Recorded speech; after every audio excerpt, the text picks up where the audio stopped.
धीर्धैनम् श्रवणपटे यतिवरा महावाक्य जनार्दन सच्चिदानंदत्वं शरणं ब्रजेश यादवेन्द्रं दयादाता पुंडरीक्षा क्षीरसागरशयनं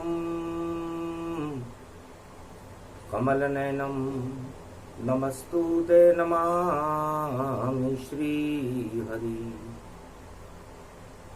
धैर्य से जिसको धारण किया जाता है, कर्णपटुओं से जिनका पान किया जाता है, ऐसे सच्चिदानंद भगवान श्री यादवेंद्र सरकार को मैं नित्य ही चिंतन करता हूँ, नमन करता हूँ। जिनको नमन करने से मंगल आदि मंगल तो हो ही जाते हैं, साथ ही में बहुत बड़ा बल मिलता है मनुष्यों को।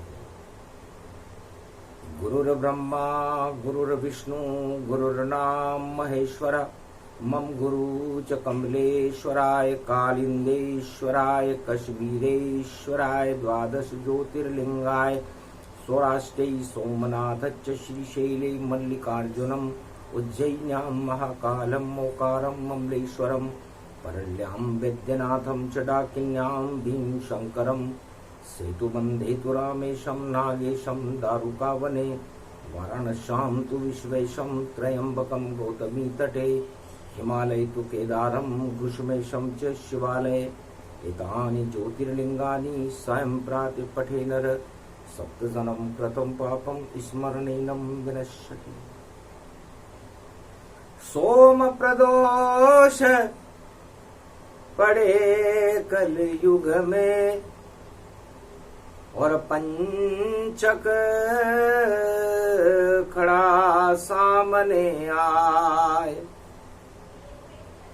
पर जगत गुरु भोले शंकर हैं, पंचक वहां पर कुछ नहीं कर पाए। आगे बढ़ गयो सूरज ग्रहण और प्रशांत महासागर पाए, भारत में तो नहीं पड़ा है और विदेश में ग्रहण दिखाए। उसके बाद आगे भी देखो चंद्र ग्रहण कलयुग में आए। क्या क्या होने वाला है, बोली उमा शिव से मुस्काए। गुजरात अमृत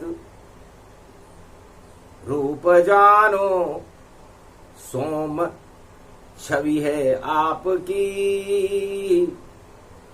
अमृत बरसता धरती पर धरती है गुजरात की।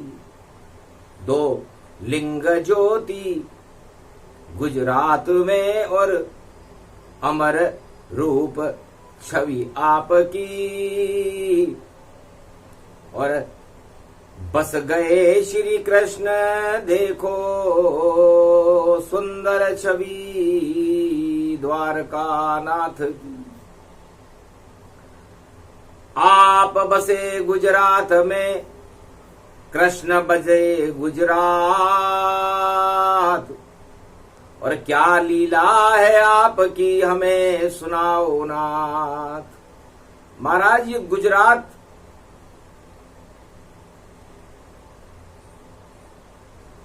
में आपका आगमन और भगवान कृष्ण का आगमन, सोमनाथ चंद्र छवि छावे और चंद्रमा भी वहां रोग हटावे। चंद्रमा को भी अपना रोग हटाने के लिए सोमनाथ बन करके आपको आना पड़ा और उसका रोग हटाना पड़ा। और चंद्रवंश में भगवान कृष्ण ने तो द्वारका ही सोमनाथ में बसा ली। तो प्रथम वंदना शिव की कीनी और नागेश्वर छवि फिर क्यों लीनी। दारुकावने नागेशम, आप अमृत भी बन गए और विष भी बन गए। तो गुजरात में आपने ये दो रूप क्यों बनाए? विश्व नागेश्वर किसके लिए बने और सोमनाथ किसके लिए बने? आज तलक कहीं भी नहीं मिलता गुप्त प्रसंग, कलयुग में काली काली मां कहो कथा त्रिभुजंग। है भगवान शिव, उमा जी की इच्छा है कि आप इस प्रसंग को सुनाएं। तब हंस कर बोले त्रिपुरारी, उमा सुनो अब कथा हमारी। पहला ज्योतिर्लिंग प्रगटाया, सोमनाथ बन गुजरात में आया। अमृत भारत में मिलाया और भारत को ये अमृत पिलाया। अमृत पान करने के लिए और अमृत पान कराने के लिए देवताओं को मैं सोमनाथ बन गया। गुजरात की पावन धरती थी, सागर के तट पर लिंग बना। अमृत बोछार हो गई वहां और देवताओं ने पान किया। पर घमंड जब जब आ जावे तो नागेश्वर घमंड को खावे।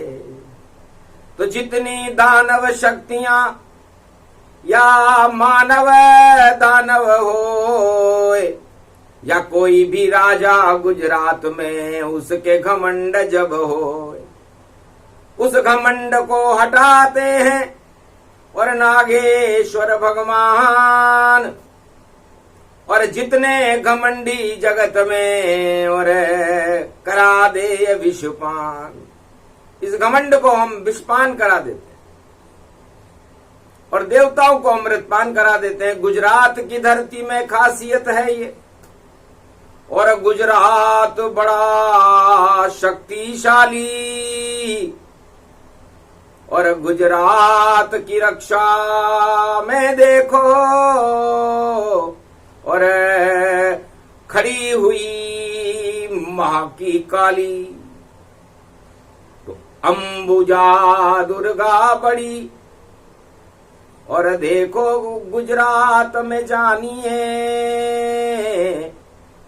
और शिव की शक्ति, कृष्ण की शक्ति गुजरात में ही मानिए। तो गुप्त से गुप्त लुप्त अति राखा, ये प्रसंग कभी नहीं भागा। सोम प्रदोष कलयुग पड़ा और उमा में रहा सुनाए। क्यों गुजरात को श्राप लगा दुर्वासा का आए। दुर्वासा ऋषि रूप अखंडा और पहुंच गए द्वारक ब्रह्मंडा। दारुक वन में ऋषि पधारे, दर्शन शिव सोमनाथ कर डारे। सोम प्रदोष द्वापर पड़े और गुजरे 5000। तब जाकर दुर्वासा देखो आए सोमनाथ के द्वार। ओम नमः शिवाय नमो नमः, जय सोमनाथाय नमो नमः। अमृत बरसाए नमो नमः, दुर्वासाय नमो नमः। पूजन करते शिव की देखो, बैसाख मास दोपहरी देखो। बाबा शिव भोले मुस्काए, दुर्वासा क्यों गुजरात आए। क्या कोई चक्र चलाना है, हमको विधि ये बतलाना है। दुर्वासा धीरे मुस्काए और दर्शन करने हम आए। एक घड़ी आवे ऐसी जब घमंड चढ़े एवरेस्ट जैसी। कैलाश जैसा जब हो घमंड, गुजरात दुर्वासा आते हैं। चाहे सतयुग त्रेता द्वापर कल युग, और श्राप दे के वह जाते हैं। इस कारण शिव बोले हम भी कुछ लीला करने आए हैं। और श्राप देंगे यदुवंश को अब जो घमंड में छाए हैं। दुर्वासा घमंड को नष्ट करे, चाहे कैसा भी वह कष्ट करे। सारे घमंड हटा देंगे, इस कारण दुर्वासा आए हैं। पर गोपनीय गोपनीय सब बात कहे दुर्वासा, इसको ही समझ नहीं पाए। श्री कृष्ण ने हमें बुलाया है, ये सब उनकी ही माया है, इसलिए दुर्वासा आया है और लीला बहुत दिखाया है। समझ गए शंकर त्रिपुरारी, श्री कृष्ण ये इच्छा तुम्हारी, तो जाओ गर्व हरो मधुसूदन, और हम भी साथ करें तुम्हें वंदन।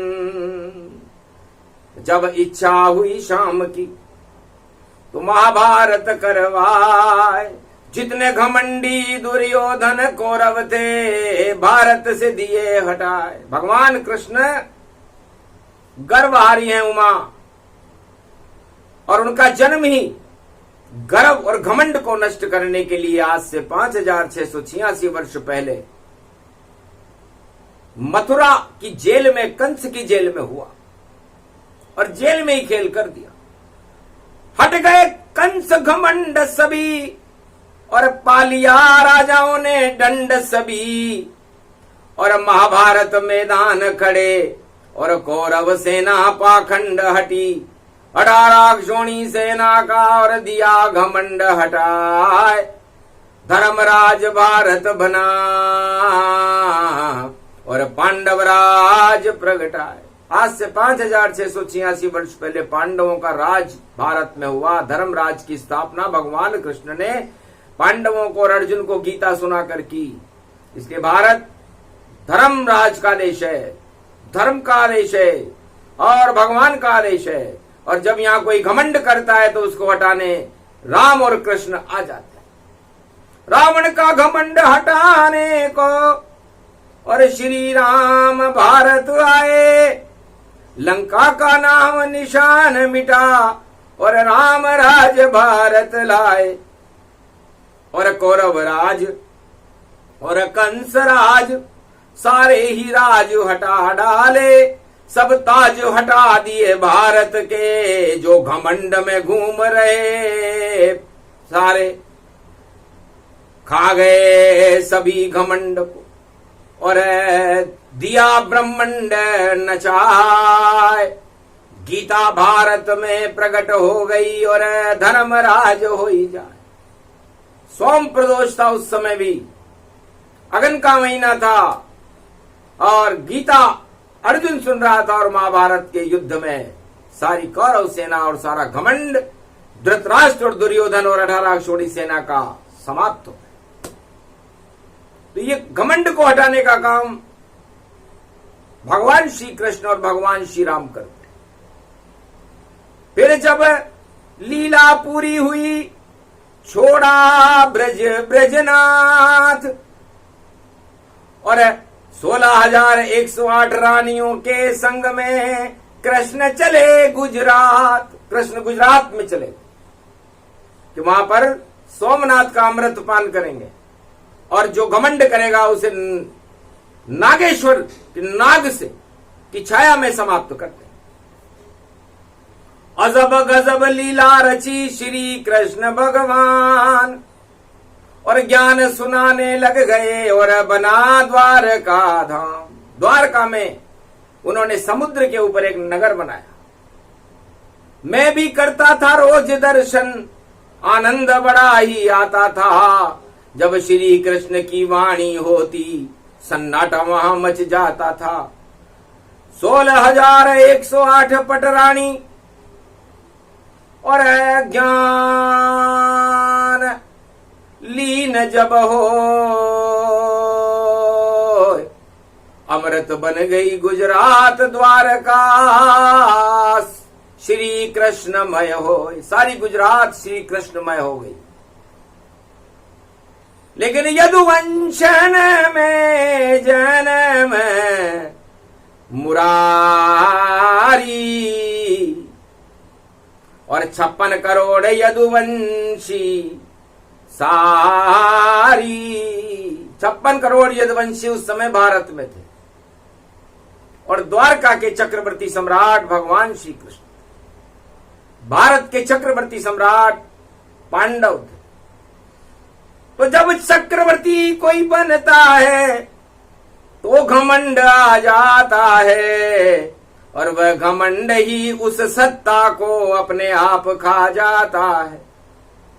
तो आखिर फूल कर गुब्बारा 56 करोड़ यदुवंश हुआ और इतना हुआ घमंड भैया जब श्री कृष्ण को नजर पड़ा। चुपचाप बुला लिया अपने मित्र और सुदामा लिया बुलाए। मेरा मित्र सुदामा जो गरीब रह जाए। ये सारे यदुवंशी तो घमंड में चूर है कि हमारा कृष्ण महानायक बन चुका है, द्वारका का सम्राट बन चुका है, विश्व विजेता त्रिलोक विजेता बन चुका है, महाभारत युद्ध का विजेता है, महानायक। बस ये घमंड गुजरात में और हो गया जब यदुवंश तो कंस जैसे बन गए भैया सब यदुवंश। जैसे कंस को घमंड था वैसे यदुवंश को भी घमंड हो गया। 56 करोड़ थे। तब सारे घमंड को और शिव से लई सलाह कैसे नष्ट करूं यदुवंशी, मार्गदर्शन बतलाओ। तब कहा महाराज पहले गुजरात को कर दो गरीब को दान, उसके बाद शिव बतलाएंगे आपको अच्छा ज्ञान। तब मित्र सुदामा वहां बुलवाया और राज ताज उसको दिलवाया। 2 लोकन का राज दिया श्री कृष्णा और मिट गई श्री कृष्ण की तृष्णा। राज ताज सब छोड़कर और कृष्ण बने महाराज और सब घमंड वहां हट गए। रहा नहीं कोई ताज, एक लोक ही बचा था, नाम था उसका गोलोक और 2 लोकन के राज को दिया सुदामा ढोक। सुदामा को दे दिया। चाल समझ में भी नहीं पाया, उमा बहुत मन में घबराया। क्या चाल चली श्री कृष्ण ने और कैसा कर दिया काम। 3 लोक के स्वामी कृष्ण थे, दिया 2 लोकन का दान। ये गुजरात पूरी दान कर दी, राजताज सब दान कर दिए और एक द्वारका के महल में 16,108 पटरानियों के साथ साक्षात ब्रह्म में लीन हो गए नीली चद्दर ओढ़कर भगवान श्री कृष्ण। समझ गया मैं चाल को श्री कृष्ण भगवान, यदुवंशी का आने वाला देखो गुजरात में काल। 56 करोड़ यदुवंशी का और आएगा अब काल। अरे 5,686 वर्ष पहले इसे नहीं सके कोई टाल। ये मैंने दिव्य दृष्टि में देखा। तब मुनि दुर्वासा बुलवाए और घन घमंड यदुवंशी इतराए। एक मूसल को यदुवंश ने और गर्भ में लिया छुपाए और बोला दुर्वासा से मुनिवर गर्भ कुंडली बताए। पंचक चल रहा था, आगे ग्रहण पड़े हुए थे। दुर्वासा हंसने लगे और इसमें तुम्हारा काल, बचो नहीं घमंडी यदुवंशियों ये गुजरात का लाल। इस गुजरात के ऊपर घमंड कभी समाप्त चलता नहीं है। घमंडी का सिर नीचा गुजराती करती है। तो जाओ तुम्हारा काल है, बचा सके नहीं कोई। पूरा ही यदुवंश गुजरात में ही क्षय होए।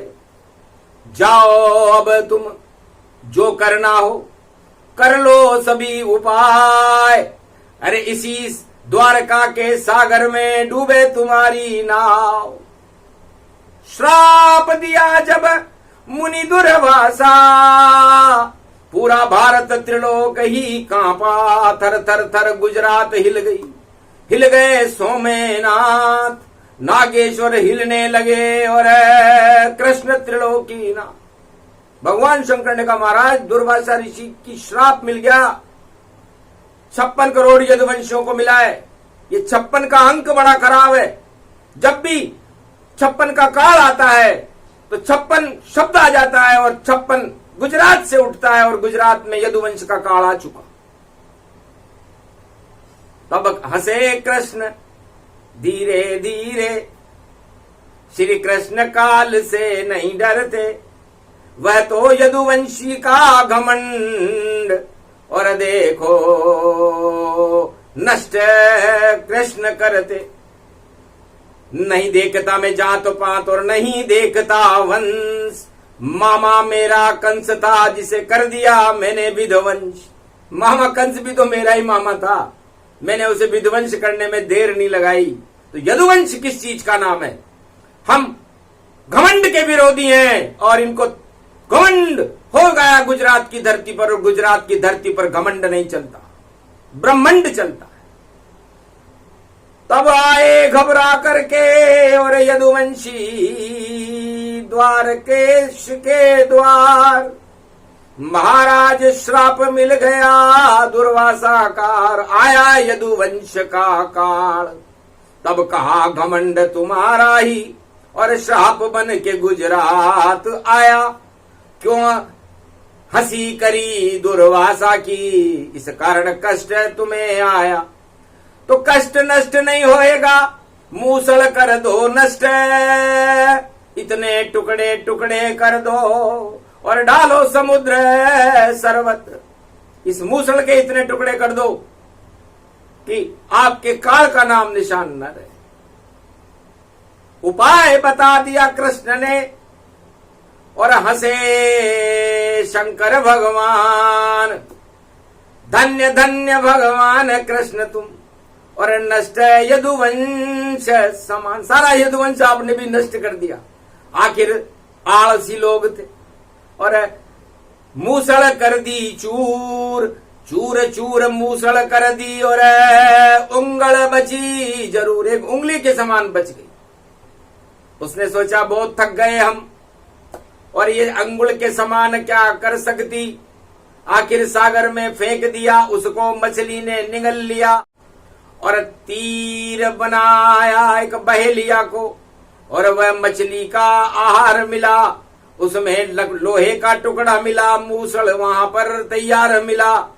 उसी बहेलिये ने देखो बना लिया एक तीर और काल आ गया गुजरात में घमंड का और बदली गुजरात की तकदीर। सोमनाथ अमृत मन करके करी कृष्ण पे छाया और नागेश्वर ने विष को देखो यदुवंशन फैलाया। आखिर 56 करोड़ यदुवंशी और डूबी द्वारका जाए। पूरी गुजरात ही डूब गई और कृष्ण तीर लग पाए। उस बहेलिये ने जो बलि का रूप था, बाली को छुप करके तीर मारा था भगवान राम ने, वही बाली बहेलिया बना और वही उसी तीर से भगवान कृष्ण के उस मूसल के नुक्के से तीर मारा। गोलोक गए घनश्याम तभी, पर सारे घमंड को नष्ट किया। 56 करोड़ डूब गए गुजरात में सब, पर साथ कृष्ण ने नहीं दिया। जो जैसा करे वैसा ही भरे, जो कल गुजरात में घमंड कर पावेगा, चाहे राजा हो या प्रजा हो या कृष्ण राम खुद आवेगा, तो वह भी दंड यहाँ पावेगा। यदुवंश न बच अब पावेगा, क्योंकि फूल गए तुम सब घमंड में, तो घमंड नष्ट हो जावेगा। तो ये गुजरात की धरती और दुर्वासा ऋषि के श्राप से गुजरात और द्वारका डूब गई। 56 करोड़ यदुवंशी उसी गुजरात के समुद्र में समाप्त हो गए। अहंकार डूबा गुजरात में और हो गया नया प्रभात, और सोमनाथ अमृत फैलावे और श्री कृष्ण के साथ। ऐसी धरती गुजरात की और नहीं चले रे घमंड, चारों युग में श्राप दुर्वासा का और जपते रहो ब्रह्मंड। इसलिए गुजरात में कोई भी सरकार हो, कोई भी सत्ता हो, चाहे भगवान कृष्ण की सत्ता क्यों ना हो, राम की सत्ता क्यों ना हो, नारायण की सत्ता क्यों ना हो, या किसी की भी सत्ता क्यों ना हो, उसे घमंड से दूर रहना चाहिए। क्योंकि गुजरात और घमंड, इसको दुर्वासा ऋषि का श्राप है, और दुर्वासा ऋषि का श्राप पूरी गुजरात को लगा हुआ है, और 56 करोड़ यदुवंशी उसी श्राप से नष्ट हुए थे, उस मूसल से नष्ट हुए थे। इसलिए सावधान सतर्क रहो, और योग बड़ा ये प्रबल खड़ा, और जपते रहो तुम शरणम ब्रजेश, तो संकट हरे श्री कृष्ण यहां। तो वही द्वारकाधीश है, वही कृष्ण भगवान, वही नागेश्वर धाम है, और वही सोमनाथ भगवान। इतनी लीला श्याम ने और देखो करी गुजरात, आज तलक कोई समझ न पाया, फिर भी कृष्ण हमारे साथ। तो भगवान कृष्ण ने अपने घमंड के कारण अपने 56 करोड़ यदुवंशियों को गुजरात के समुद्र में डुबो दिया। आज भी गुजरात पर श्राप है, यहां जो भी घमंड करेगा उसका वही हाल होगा जो 56 करोड़ यदुवंशियों का हुआ। इसलिए गुजरात में घमंड नहीं करना, और द्वारकाधीश सोमनाथ से सब डरना, और सारे पाप हटा लो भैया कलयुग में, वरना पड़े तुमको मरना। जो कहना था वो कह दिया, और सोम प्रदोष की बात गुप्त से गुप्त लुप्त अति राखा। उमा सुनो बात, कलयुग में ये प्रसंग सुनाया, जब घमंड बादल बन आया। इस कारण ये प्रसंग सुनाया, हटे घमंड ब्रह्म प्रगटाया, और द्वारकाधीश की और छवि होगी भरपूर, वही कल की बन आएंगे, संकट करेंगे दूर। बांसुरी बजे गुजरात में और ब्रज में बांसुरी छाए, और सारे भारत में बजे और सारा विश्व सुन पाए।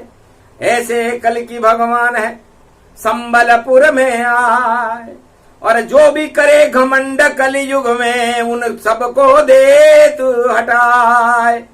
क्योंकि गुजरात की धरती पर कभी नहीं चले घमंड, दुर्वासा का श्राप है, और नष्ट करे वो घमंड। ये दुर्वासा ऋषि है, दुर्वासा ऋषि का श्राप कोई समाप्त नहीं कर सकता। भगवान कृष्ण भी उसको समाप्त नहीं कर सके, उनको भी तीर खाना पड़ा था। तो छोटे मोटे घमंडियों का तो क्या हाल होता होगा।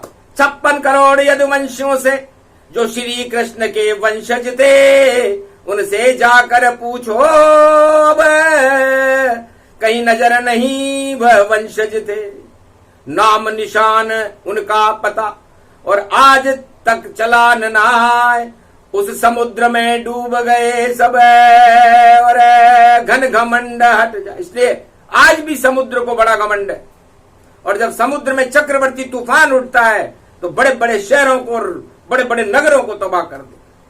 तो वो घमंड ही सागर बन गया, और सागर बड़ा घमंड, और इस सागर के घमंड को तोड़ा है रामचंद्र। रामचंद्र ने भी सागर के घमंड को तोड़ा, त्रेता युग में तोड़ा। बड़ी प्रार्थना की कि हमें रास्ता दे दो, लेकिन घमंडी रास्ता देते हैं क्या। आखिर देव देव आलसी पुकारा, लक्ष्मण को नहीं अच्छा लगा सारा। लक्ष्मण जी ने कहा, राम जी इन घमंडियों उसके यदि आप इनकी प्रार्थना करोगे तो इन्हें अच्छा नहीं लगता है, हटाओ इस घमंड को।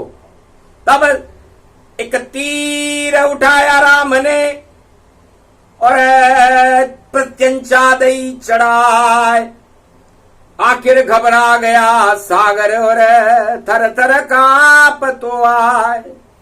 सेतु बन गया रामेश्वर में, लंका कर गए पार, और सागर ही घमंड चारों युग में, जहां सोमनाथ सरकार और श्री कृष्ण सरकार है वही द्वारका नाथ। जब जब उठे घमंड जगत में, घमंड खाता है मात। इसलिए घमंडी का सिर नीचा होता है भैया। और गुजरात में तो ये छाप लगी हुई है दुर्वासा, पूरी द्वारका ही डुबो दी भगवान ने, वरना भगवान के नगर कभी डूबते हैं क्या?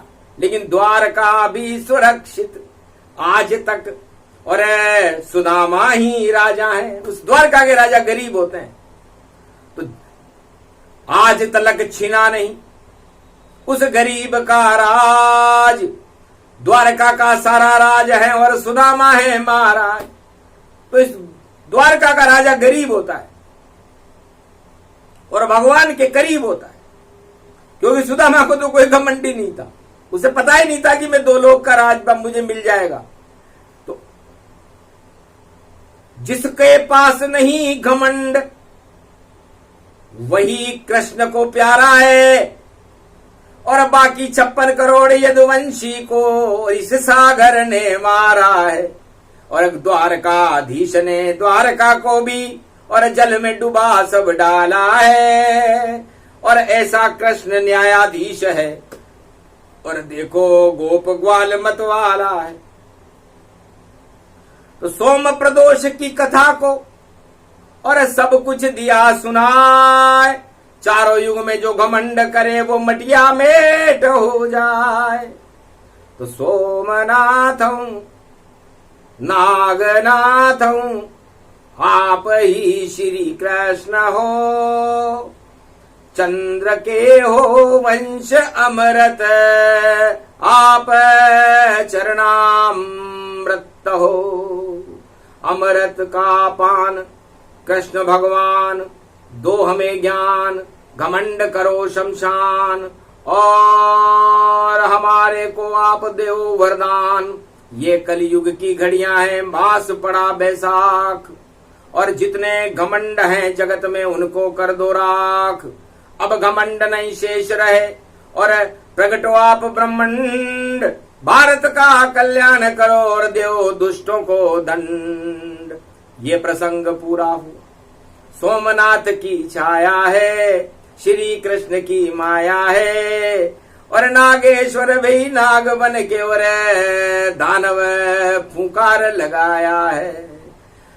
अरे जितने दानव कलयुग में हैं, नागेश्वर का हो ये प्रकोप, और इस घमंड के कारण भैया और दानव शक्ति में होवे शोक। देव सभी अब मौज करेंगे, और आवे त्रिपुरारी कलयुग लोक, और मृत्यु लोक में कृष्ण खड़े हैं, और नहीं होए भारत में शोक। भारत को भगवान बचावे, और देखो गुरु बने त्रिलोक, श्री कृष्ण की छाया भारत, और कोई नहीं सके यहाँ रोक। तो सोमनाथ शक्ति बड़ी और हट गए सारे दोष, पंचक में पड़ा प्रदोष तो दानव हुए बेहोश। तो सारे दानव शक्तियां आज से ही बेहोश हो जाएंगी, क्योंकि दुर्वासा ऋषि का श्राप हटा देता है पाप, कट जाती है दानवता की नाक, और घमंड हो जाता है साफ। बस इस कारण ये प्रसंग था, और जिसे शिव ने दिया सुनाए, अक्षर अक्षर सत्य है, झूठा कभी न पाए। झूठा दानव रूप है, झूठा असत्य ही जान। राम नाम तो सत्य है, और सत्य कृष्ण भगवान। ये प्रसंग जो भी सुने, अमृत रूप प्रसंग। भारत में अमृत बरसेगा, और शिव कृष्ण भारत के संग।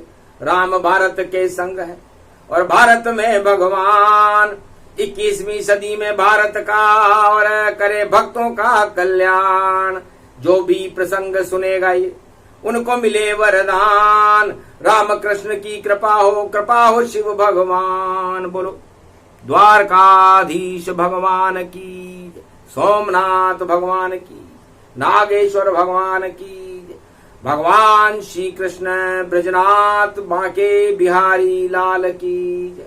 आज के आनंद की जय, सोम प्रदोष की जय।